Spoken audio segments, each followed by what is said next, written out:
In this episode of Lucid Horizon, we're going to resume our conversation with Professor Hasan Mansour about economic growth and development and the differences between economic growth and development. We were talking about barriers to growth where we had to leave it off at the end of the last program, and we're going to pick it up where we left off, and Professor Mansour is going to continue his conversation about barriers to growth. Professor Mansour, welcome to the show.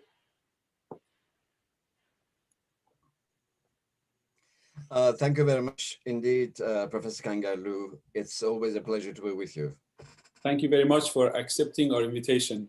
Okay, so I just told our audience that our conversation had to stop because you still have a lot to say about barriers to growth, and you're going to resume on this program. Hopefully we can finish it off this time. Please go ahead. That's true. Well, I will sum up what was told about the market and about the production process. The idea is whether there is any limit or there are limits to growth. To explain this story, we've got to see the market model. The market model in economics, it started with the idea of Dr. Quenet in France, which produced the first tableau économique, the economic table, in which you see the organic relations between the elements of inputs and outputs. So it's a very simple input and output model, which shows that there is no reason for market not to realize what comes into it. It means there's no barrier for sale. This idea is later on admitted indirectly by Adam Smith, who is a harmonist regard, and he doesn't see any problem in the market to produce and sell what is produced. And Ricardo is of the same opinion, that markets would not meet any barriers for selling what is produced into it. This is produced into a model by Jean-Baptiste Say, the French economist. The model is known as market model. He gives a simple idea, and the idea is this: whatever is being produced can be sold. Why?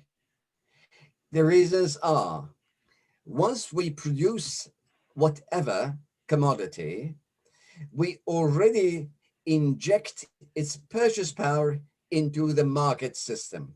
So the purchase power is already present in the market before the good comes into the market. How do we inject it? It is wages, interest rate, and the rent, the ground rent. These are the elements of production, factors of production, which already are paid for. So you want to build a house or an automobile, you pay wages, you pay interest for capital, and you pay the rent for the site, the land construction on which it's built. So the purchase power of the money is of the commodity is already in the market. So the market is a harmonious system. Well, a minor objection is raised, and that is, well, not necessarily all of the elements of purchase are already injected into the market, because we do not inject profit. Profit comes after the sale.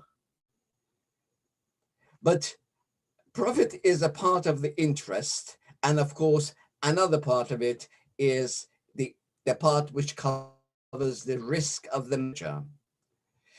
That in itself does not produce a problem for realization of the commodity which comes into the market. So altogether we say, yes, there is a gap, but the problem can always be solved in the market.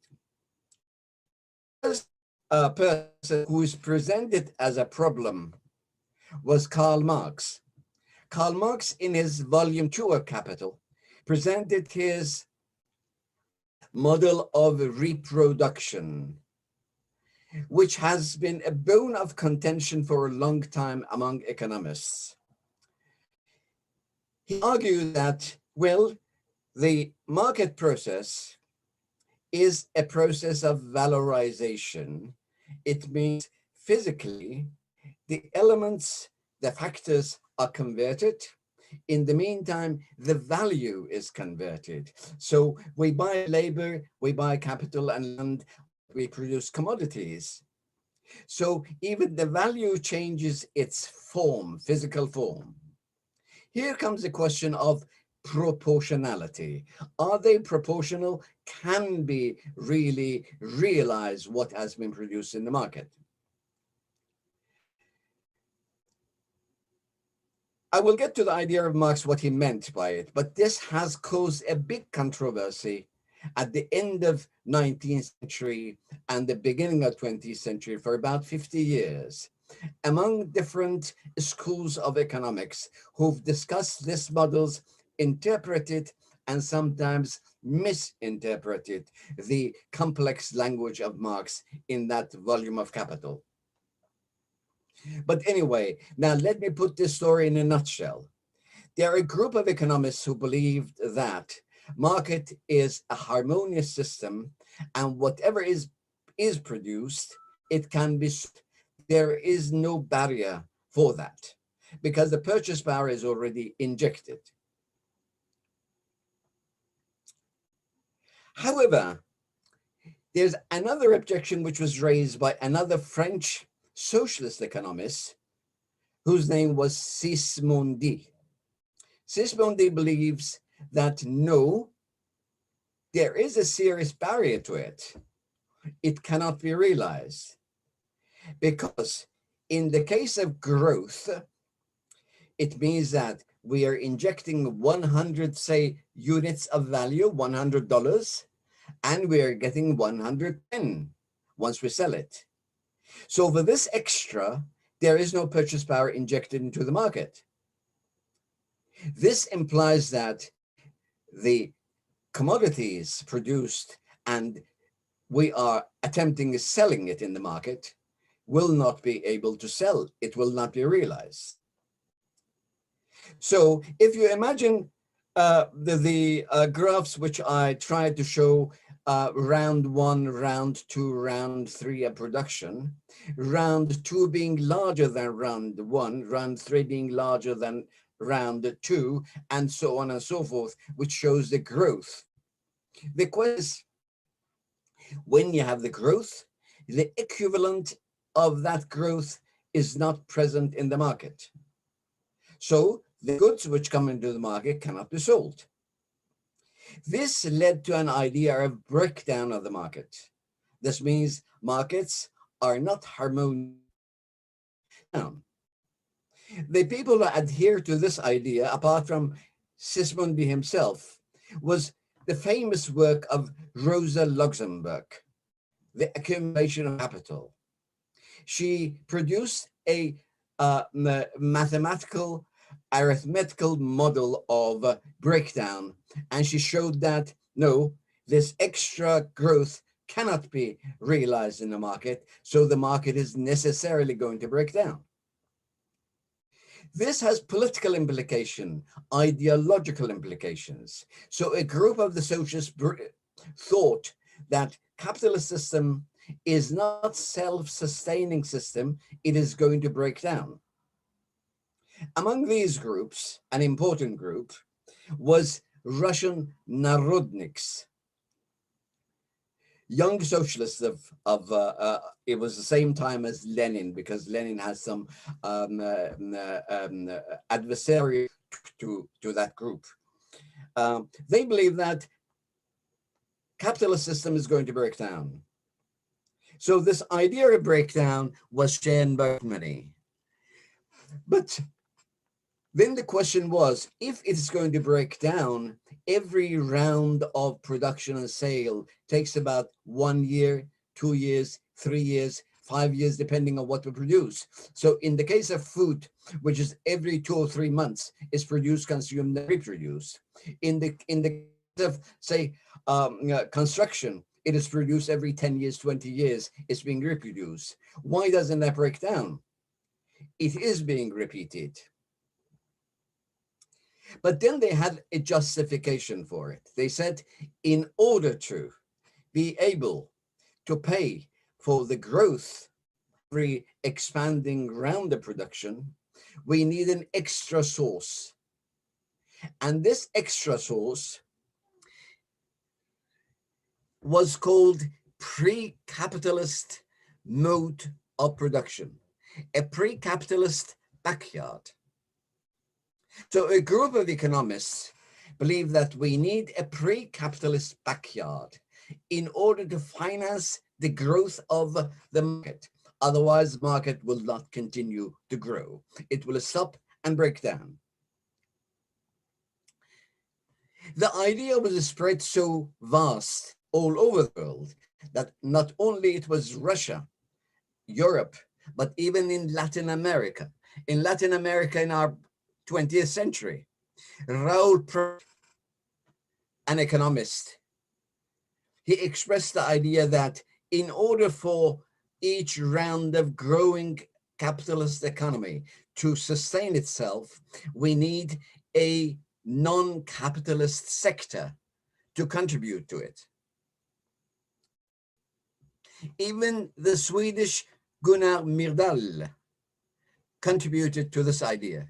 He said, yes, we need an extra source in order to be able to finance the growth. Even Paul Sweezy of United States, but they have different modes or different backyards. What is the backyard being brought in by Paul Sweezy? Paul Sweezy said, yes, this extra amount comes from a non-capitalist sector. And where is it? Well, he found it in Marx's Volume 2 Capital, where there is a luxury sector. Say, well, there are groups of people who are not producers. They do not live on capitalist incomes.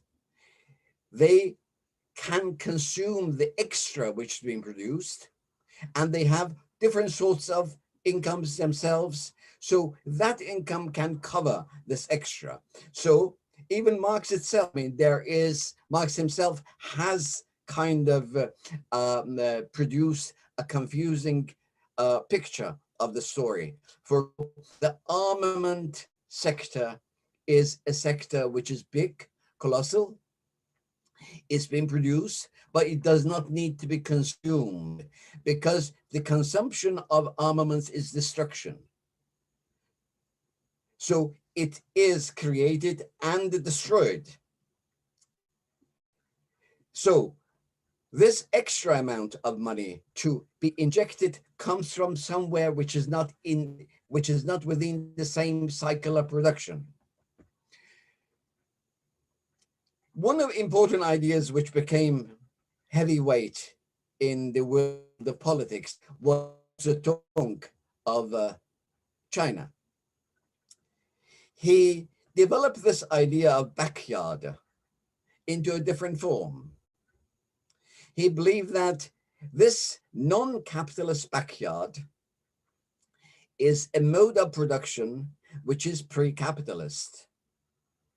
Feudalism is a must for continued life of developed capitalism. Hence his famous ideology of the marriage of feudalism and imperialism. He thought that imperialism would not, which is a developed mode of capitalism, would not be able to survive without feudalism.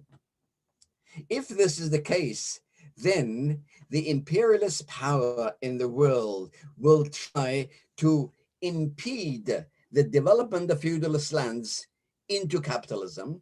So by feudalism, you really mean economy bound to the land. You don't mean the political system of feudalism, right? No, indeed, he means political system of political or the feudal strata within a society. You see, once in a society, you have the capitalist mode.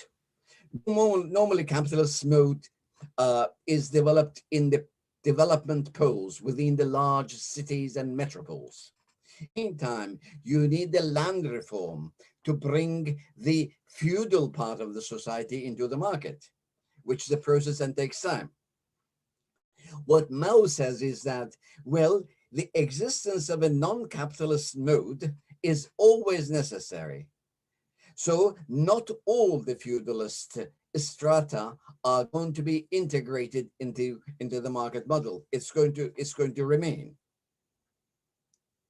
So far, if I can try and sum up, I have mentioned two schools. One school was a harmony school, which believed that there is no barrier to growth. It can always continue.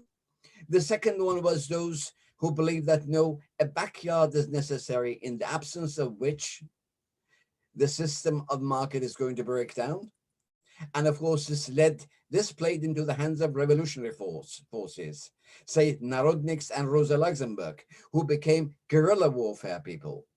They become guerrillas because they believe that capitalism is going to break down and we need to administer the final blow in order to make it fall. Then was a third school, or the third interpretation. This emerged from within the Marxist camp. Engels was one of the first. Lenin, he wrote analyses and so on. One important articles he wrote was the answer to Mrs. Strove, in which he analyzed Marx's model of volume 2 and show that no, according to Marx, the system can continue. Yes, there is a barrier, but this barrier can overcome. They extracted this idea of overcoming, the possibilities of overcoming this barrier, from Capital Volume 2 itself. The capitalists would always inject tomorrow's money into today's cycle. So they can always borrow money from tomorrow and inject in today. This means that we make an investment of, say, 10 million and 11 million is produced. This 1 million of extra needs money. The credit system is there to finance this extra. So we borrowed, it is the value which did not exist in the market system, but we can borrow it from the banking system and inject in the system, so the system goes on. Next round, we'll make another borrowing, another borrowing, another borrowing. This is why Marx's spiral can continue. Indeed, this was the idea that Marx himself meant, that it can continue, but we can always borrow from future and spend for today. So next round, again, we're going to borrow from future. This means we get the money which is not still produced from the banking system in the form of credit and inject into the market. So the market can continue. But does this make Marx a harmonist among economists, that there's no breakdown? But we know that Marx is a breakdown theory. He has a theory of breakdown. He has a theory of revolution or chaos. Chaos, which means to a revolution. And we know the idea that Lenin produced on this one. Marx's idea shows that, yes, you can harmoniously borrow from the banking system, inject into the production system in order to make the commodities produced in the market realizable. But there are conditions in which borrowing will not be possible, because whatever is injected into the market will only bring about inflation and will not cause the right for continuation of production. There will not be any market, because there's always a slack in the demand. Demand is always short. So borrowing from the from the banking system, which is the credit system, there will be a condition where the injection of money does not stimulate the economy anymore. In those conditions, stimulation will stop and the conditions of chaos will reign. And Lenin built his own theory of revolution on this point.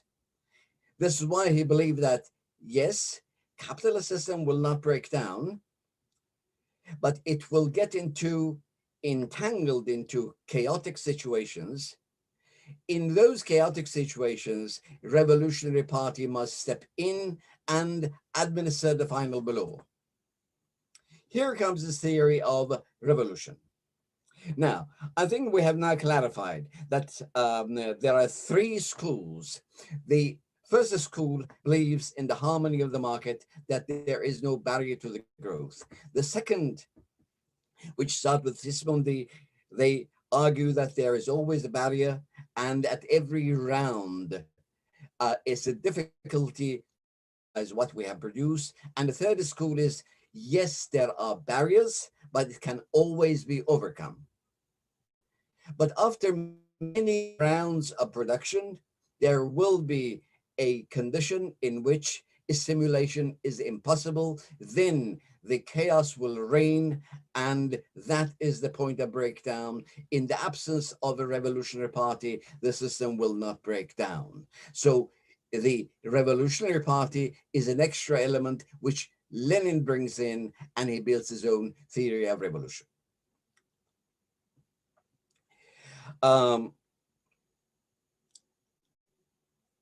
So far, the idea of production and realization or selling of the goods in the market. And this is all about the growth. We have been talking about the growth so far. The point we're going to address later is, in the process of growth, a quality change is always taking place, step by step. And this we experience in any country which goes through the process of growth. In 1, 2, 3, 4, 5 years, in the case of Iran, we had 11 years of very dramatic growth of 11.5% per year. The size of the Iranian economy trebled. This was which years? And we could feel 1963 to 75. Very good. 75, even 76, when we come to the period of stagflation, which precedes the revolution. So there is about 11 or 12 years of very high growth. During this period, we have experienced that growth went on smoothly. The system of banking developed. Can I ask a question here? This is something that a lot of people are raising about that period of growth between 1963 to 1976. A lot of people attribute that growth entirely and exclusively to the increase in the price of oil. Is there anything, so far as the performance of the economy of Iran, that contributed to this growth separate from the increase in the price of oil? Well, historically, the price of oil increased 1973, not before. 73, 74, 75. So those are the years in which we have high income from oil. Indeed, the price of oil quadrupled, increased 4 times. But it was only last 2.5 years before revolution, not before. So the growth we're talking about, it was not oil related. Of course, we had oil income. The regime was trying to expand the amount of oil produced. And of course, it's a very fascinating story to see how the Shah was trying to increase the amount of production until he arrived at the very maximum limit of about 6 million barrels per day. He was always exerting pressure on oil companies to increase the amount of oil to sell. And there were complications among oil companies, the consortium oil companies, and so on and so forth. So far as until about, if I don't mistake the story, the date, it was until 1973 that even the Shah of Iran didn't know why the oil companies could not comply with his demand of increasing the amount of oil as in tandem with what he wanted. In that year, he learned through a company, another company, which was a rival company, that there was a hidden agreement among the consortium companies who were developing the oil of the area. So there was an internal planning. This is why they could not abrogate their own plans in order to give higher portion to Iran's production. But anyway, this increase of oil income was from 1973, end of 1973, 74, 75. Then the oil income became about 3-4 times. It was the price of oil went from about less than $2.5 dollars per barrel to about 14, and later on fluctuated down to about 10. And we remember that the Shah of Iran was arguing that $7 per barrel will be a good price. And this, of course, caused a great deal of blame for him from his opponents, saying that, well, the market is now about 10, but the Shah of Iran is trying to reduce the price. While the Shah of Iran and the proposal of him as to the $7 was the only reasonable answer in the market, because he knew the marginal cost of production of North Sea was $7.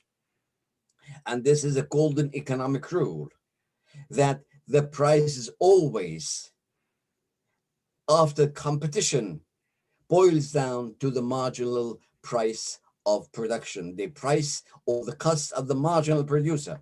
Then it was North Sea. So the Shah of Iran has based his analysis or understanding on the very solid facts of the market.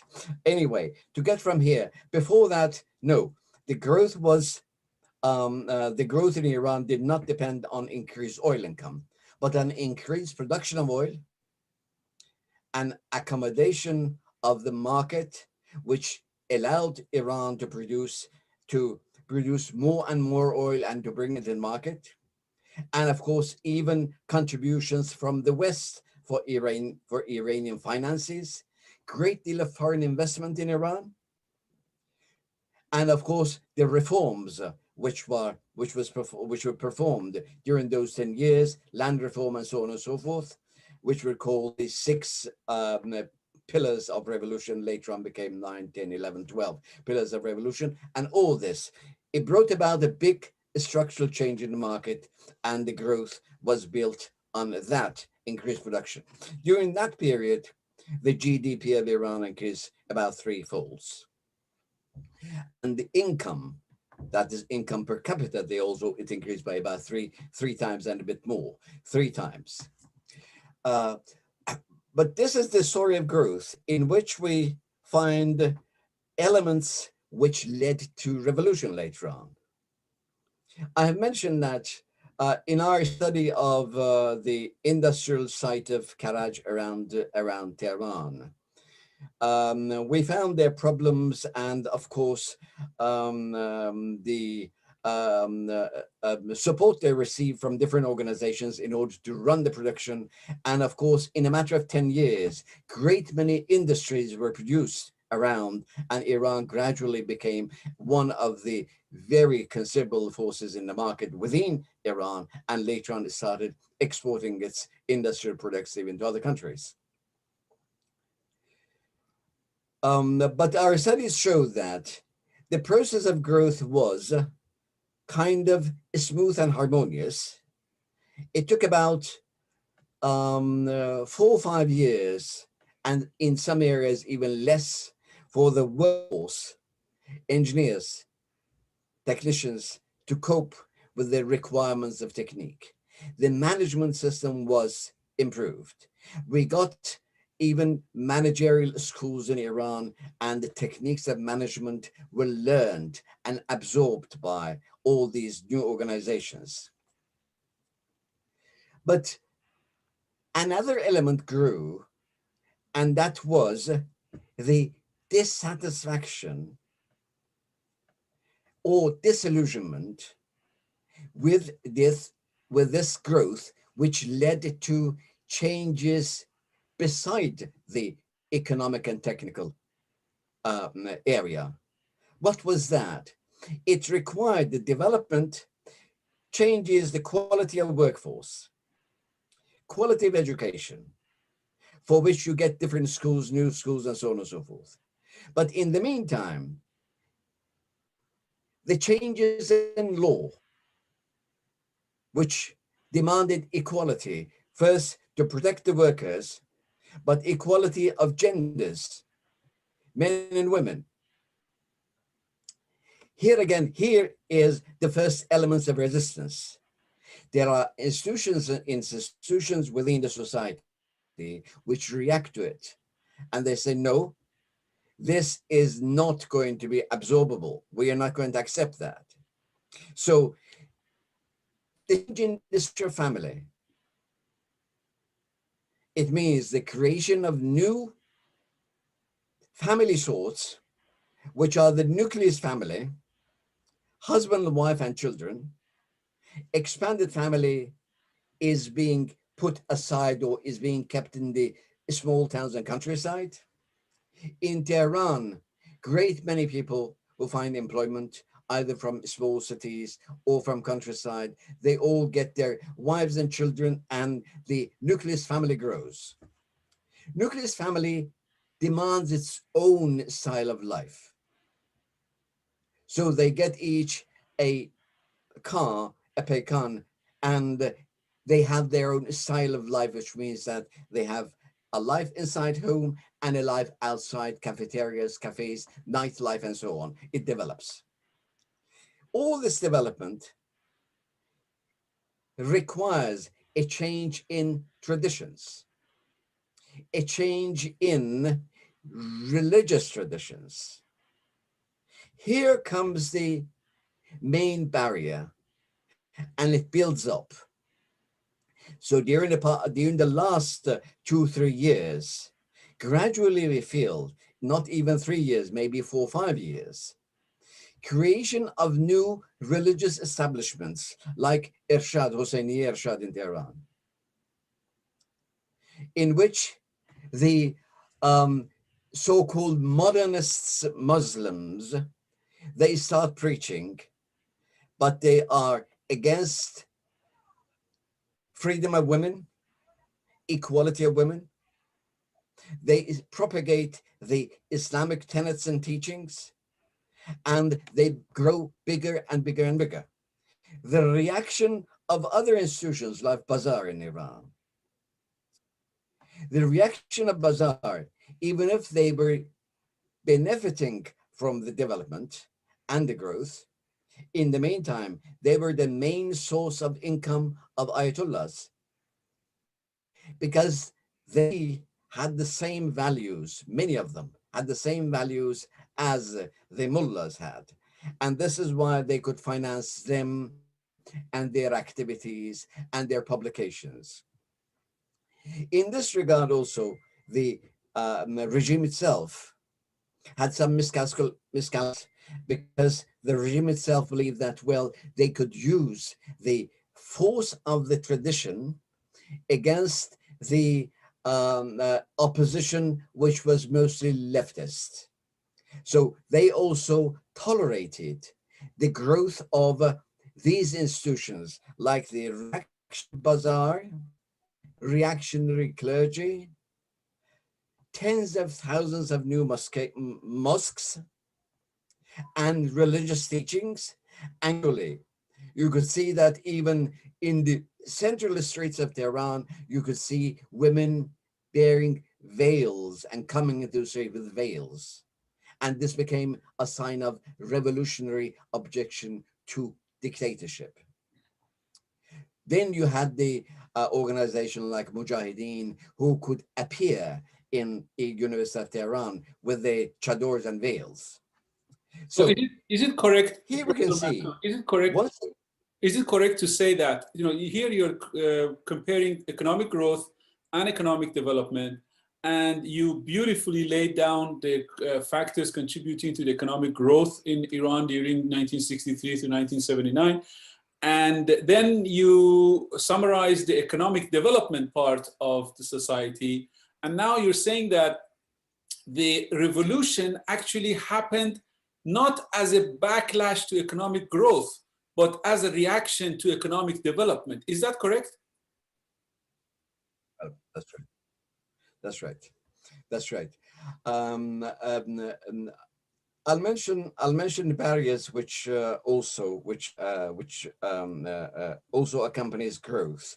Even if I mention that the question of the market is an element. So any growth requires internal and external markets. In Iran, this growth developed and created its own internal market. And as an external market, it didn't feel fierce competition from others. It could develop and start exporting to neighboring countries. But in the longer run, there are elements which can be a barrier to development and growth. Here I'm confusing these two, or mixing these two elements of growth and development together, because one barrier comes with the growth of industry, growth of the market. As I mentioned in those theories who believe that to develop the market, there's a limit in the market, and the market is the area of competition between different capitalist countries. So there's a limit. And those who believed in the backyard, they will argue that there are forces in the market which will push back the new country which is entering the market, because the size of the market is limited, and they would not allow new forces to enter the market. And unfortunately, this theory, which economically is not sound, it does have certain adherents. It does have certain adherents even among the policymakers. So you look at certain things, events in the world, it will be difficult to explain why it happened without having such a theory. I remember Jean-Pierre Chauvenement, the French internal minister. He wrote a book titled The Green and the Greenback. Le vert et le noir. And he meant by the green, the greenback dollar, and black was oil. In the meantime, with black, he meant the reactionary religion. So it was an implication anyway. The book was a bestseller. It was very good. And I wrote a letter to Jean-Pierre Chauvenement and said, well, how would you explain this fact? It was the time of Iraqi war. The first American war in Iraq, which even if General Schwarzkopf said in an interview that in 2 or 3 days, I had blinded Saddam Hussein and his army because I had destroyed all his radar system. He couldn't see what we were doing. But the destruction continued for about two months. All roads and bridges and waterways and aqueducts and electrical system were beaten down to the Stone Age. The question was, why? Once your enemy is defeated, why do you destroy the infrastructure? This can only be explained by adherence to that theory, which requires that, well, you need a pre-capitalist mode for development of capitalism. So in case a country gets enough basis for development, you've got to push it back. So I asked him, do you think this kind of thinking, which I think is wrong, do you think this prevailed? He wrote to me saying that, I think so. I'm not saying that he was correct, but I see that in some areas, it does play a role. The market situation is always, the market is the breathing space of any production, any industry. It has got to be enough for all the producers, and is the area of fierce competition. But in case there are forces who accept or believe that there is a limit in the market and cannot accept all the goods being brought into it, then of course they will try to stop the flow of products from those areas. This, at least, is among some forces or some policymakers who may adhere to this theory, which is not scientifically solid and correct. But the other aspect, which is internal, that is external. It becomes from the rivals. But the internal impediment comes in with the development itself. When your development brings in wealth, extra wage, better jobs, automobiles, new roads, and so on, it is accepted and welcome. But when it leads to changes in your mode of life, inequality between genders, in the change of family laws, in the change of lifestyle, then there is a resistance to it which is homegrown. I refer to this idea as a paradigm change. At a given stage, in the growth, development is going to take place, and development requires paradigm change. Without paradigm change, development is not going to install and thrive. So it may break down. So to conclude today's discussion, I will sum up what I said, that with Iran's experience, in Iran, we had a period of growth of about 10 to 12 years, which is very welcome. Welcome even by the nation, by the people, by the younger generation, the growth of population, the growth of wealth, the growth of living standards, and so on and so forth, and the growth of the respect of the country all over the world.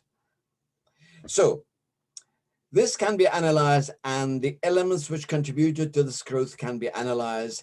It needed a government which was committed to growth, that we had. And then mobilization of the forces and education and culture and so on, and that we had. We needed the spirit of growth, which is the young generation, their energy and help in the marketplace, that was there. So it was mobilized, and correct organizations were there, and they were organized, and the growth was made. But in the meantime, we could not clear the impediments created by development. They created and built up the resistance, and resistance formed itself in the form of reactionary institutions within society. One is the traditional structure of the market in Iran.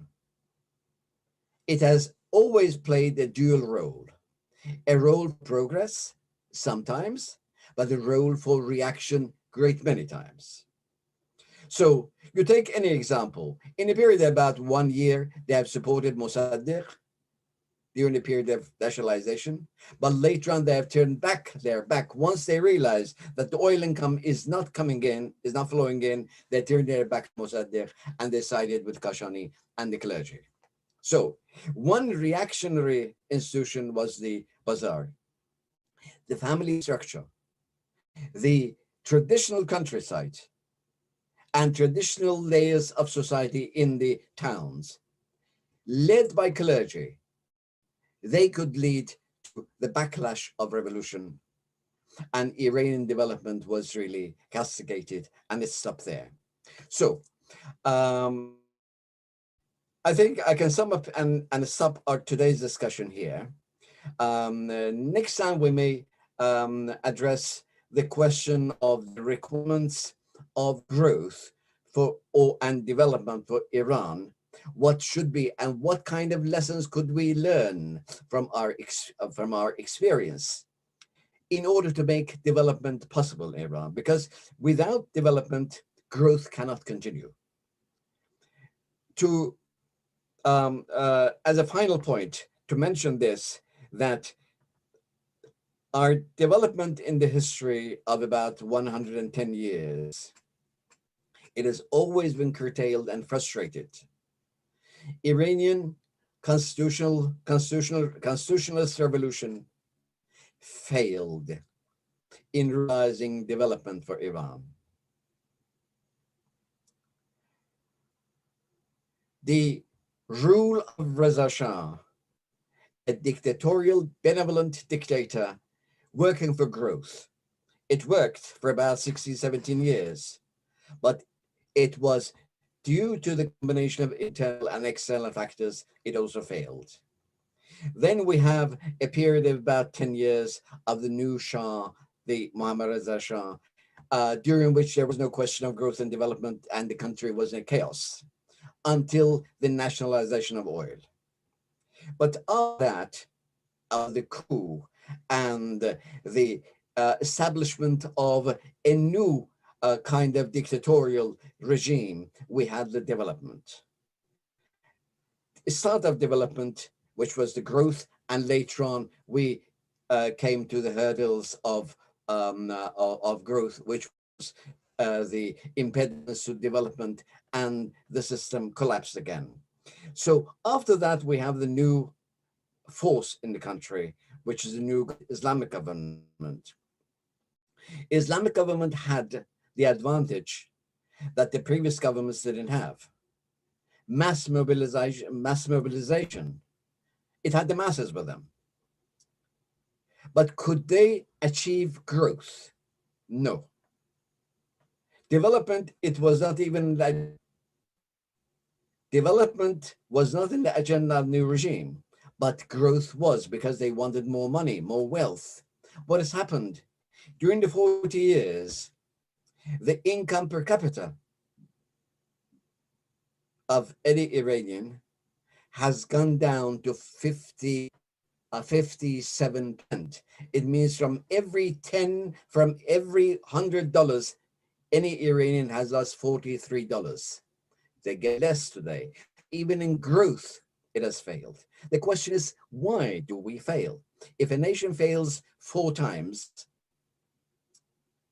the lessons learned. What makes us fail, and why don't we succeed in achieving development, getting to become those countries that we have been once equal with, like South Korea? They started with us, but now their production is about 5.5 times Iranian production now. While once we made the revolution, their GDP was about 60% of Iranian GDP. So all these are important questions which we need to add in a separate session. Thank you very much now, for a thorough... Here I'm done. In case you have any question or commentary, you're most welcome. Yes, I have a lot of questions, but since they are going to take more than a couple of minutes time that we have, I'm going to postpone them to the next show, and we are going to bring this conversation to an end here. And I thank you very much for a comprehensive and exciting and insightful knowledge that you are spreading among all our viewers. And for that, on behalf of all our viewers, I thank you very much, Dr. Mansour. And we are going to sign off here and get back the next week with the 11th episode of Lucid Horizon. Thank you very much, Professor Mansour. I'm grateful. It's always a pleasure to be with you. Thank you very much indeed.